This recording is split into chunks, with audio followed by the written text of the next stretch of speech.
Good morning बच्चों। 12th class biology में हमारा लेसन नंबर 24 में हम WBC पढ़ चुके हैं और जो लेसन हमारा है मानव रुधिर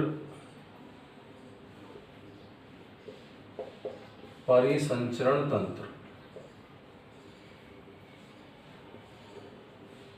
यानी कि blood circulatory system in human. तो ब्लड में पाई जाने वाली जो तीसरी कणिका है वो होती है बिंबाणु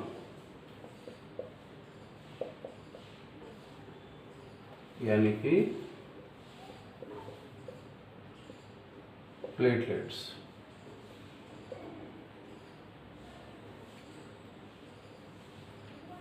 बच्चों इनकी जो संख्या है रुधिर में इनकी संख्या होती है लगभग 1.5 लाख से 1.5 लाख से 4.5 लाख प्रति घन मिलीमीटर। यानी संख्या में WBC से अधिक होती है, RBC से कम होती है। इनका जो जीवन काल है वो लगभग 1 सप्ताह होता है। 1 सप्ताह के लगभग इनका जीवन काल होता है।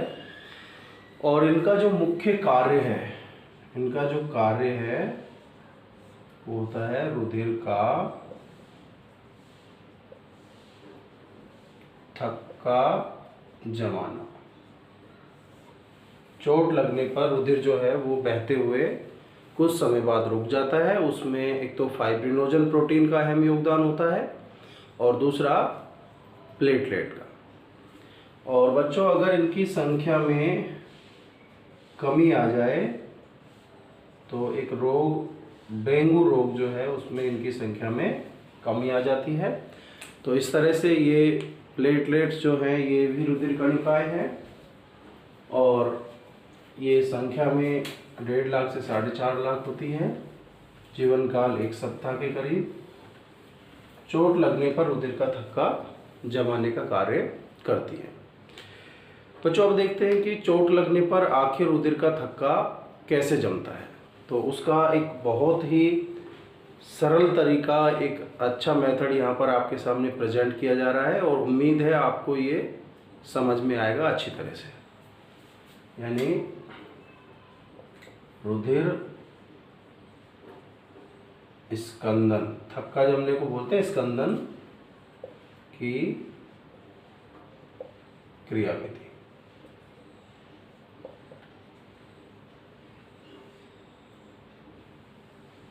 बच्चों रुधिर स्कंदन की जो क्रियाविधि है वो 3 चरणों में संपन्न होती है।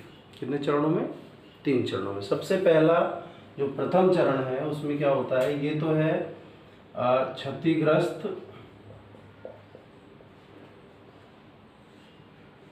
ऊतक। यानी इनमें जो अहम रोल होता है, एक तो जहाँ पर चोट लगी है चोटग्रस्त ऊतक भी कह सकते हैं, और दूसरी है रुधिर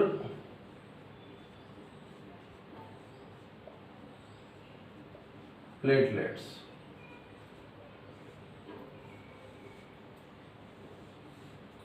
तो क्या होगा, क्षतिग्रस्त जो ऊतक है वहां से एक रसायन स्रावित होगा थ्रोम्बोप्लास्टिन।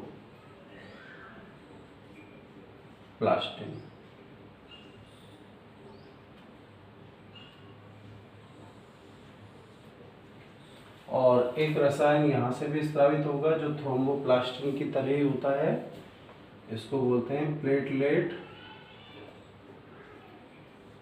कारक 3। 2 कारक रिलीज हो गए। ये दोनों आपस में मिलकर और एक एंजाइम बना देते हैं प्रोथ्रोम्बिनेज।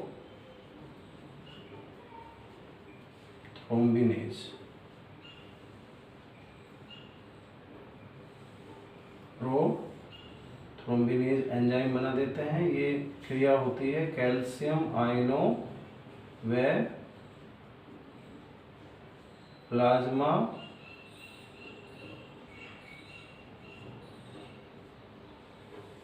प्रोटीन की उपस्थिति में। तो कैल्शियम आयनों व प्लाज्मा प्रोटीन की उपस्थिति में थ्रोम्बोप्लास्टिन और प्लेटलेट कारक जो 3 है वो दोनों ने मिलकर एक एंजाइम बनाया थ्रोम्बिनेज, और इसी के साथ ही ये पहला चरण हो जाता है यहाँ पर कंप्लीट। ये हो गया प्रथम चरण। रुधिर का थक्का जमने की क्रिया 3 चरणों में संपन्न होती है बच्चों। पहला चरण ये हो चुका है। दूसरे चरण में क्या होगा कि रुधिर में पाई जाती है एक और एंजाइम जिसको बोलते हैं प्रोथ्रोम्बिन।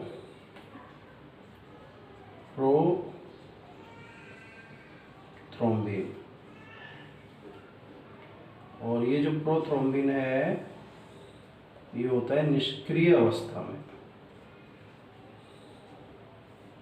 कैसे अवस्था में होता है? निष्क्रिय। इसको सक्रिय थ्रोम्बिन में बदला जाएगा, यानी ये बदल जाएगा थ्रोम्बिन में,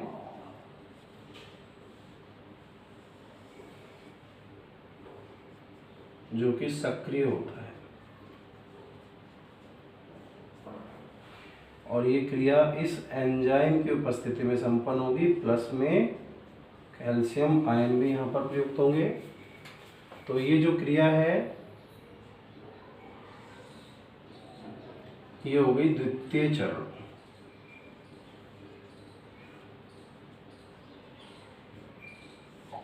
यानी दूसरे चरण में जो प्रोथ्रोम्बिनेज एंजाइम बना उसने प्रोथ्रोम्बिन को थ्रोम्बिन में बदल दिया। प्रोथ्रोम्बिन निष्क्रिय होता है, थ्रोम्बिन सक्रिय होता है।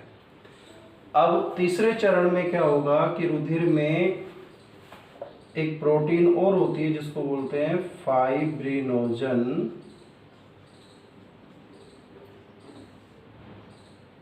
प्रोटीन। ये फाइब्रिनोजन प्रोटीन है, इसको पहले बदला जाएगा मोनोमर्स में,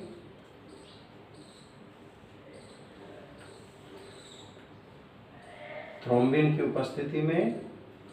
मोनोमर्स फिर बदल दिए जाएंगे फाइब्रिन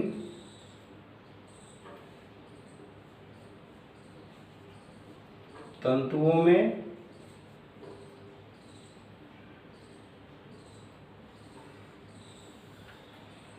इस क्रिया को बोला जाएगा पॉलीमॉर्फिज्म।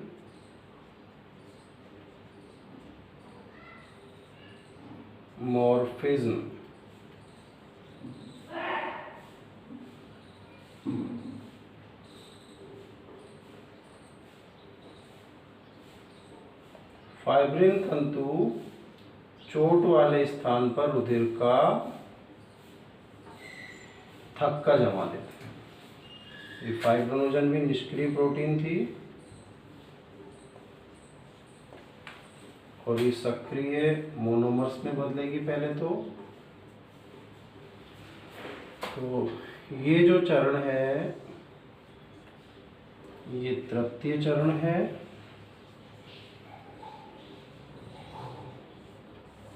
और इस चरण में रुधिर का थक्का बन जाता है।